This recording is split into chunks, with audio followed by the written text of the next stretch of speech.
behind the iPhone of vaporizers reinvented the e-cigarette and generated $224 million in sales in a year.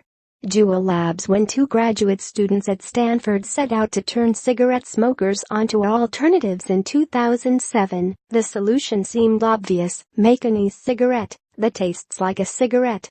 JUUL, an e-cigarette system consisting of a pocket-sized vaporizer and nicotine juice cartridges that can be swapped in and out, is now the best-selling e-cigarette in America. While most e-cigarettes use a type of nicotine called freebase, which passes quickly into the bloodstream when inhaled, the cartridges that JUUL Labs sells, JUUL Pods, contain a concentrated juice cocktail of salts and organic acids found in tobacco leaves. This blend more closely resembles the ingredients found in a cigarette and therefore tastes more like one, according to Tyler Goldman, CEO of JUUL Labs, which spun out of parent company, PAX Labs, earlier this year. PAX Labs received a patent for its nicotine salt formulation in 2015. Over the past year, JUUL Labs has generated $224 million in retail sales, according to Nielsen data provided by JUUL Labs.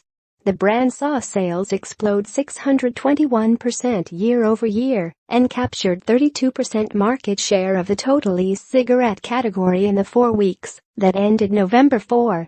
1 million JUUL systems have sold to date. It's available at 12,000 convenience stores across the U.S., as well as online. The vaporizer retails for $35, and a 4-pack of pods costs $16. PAX Labs, formerly known as Plume, started with a mission to make cigarettes obsolete. Both founders were smokers. The pair dedicated their senior design program thesis to the development of what would become the JUUL e-cigarette system. In 2012, Plume came to market with its first product, PAX, a marijuana vaporizer that used similar technology as JUUL. The JUUL, which launched in 2015, looks like no other e-cigarette on the market. The device is shaped like a USB drive with a metallic finish.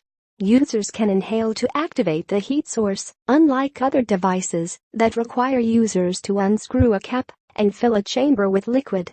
Goldman, who took over as CEO in 2016, credits the JUUL's nicotine salt formulation, as well as its engineering and sleek form factor, with the device's popularity. The company produces some 20 million pods per month, but it has struggled to keep up with demand. According to Goldman, the startup has actually stopped trying to create new users by leaving some stores purposefully out of stock of the vaporizers. It sells only refill cartridges to those stores, so people who use JUUL and switched off cigarettes can stay switched, Goldman said. There is no long-term evidence that the vapor from e-cigarettes is less harmful than conventional smoke. Some research suggests e-cigarettes are less harmful than cigarettes because they don't require igniting a material and inhaling the carcinogens and toxins that go along with it. But nicotine is still dangerous, and the long-term effects of e-cigarette use are unknown. The e-cigarette market gained a victory in July, when the Food and Drug Administration delayed regulations that would have banned many e-cigarettes from the market. It also encouraged e-cigarette makers to talk to the agency about getting approval of their products. We feel this is a game-changing opportunity, Goldman said.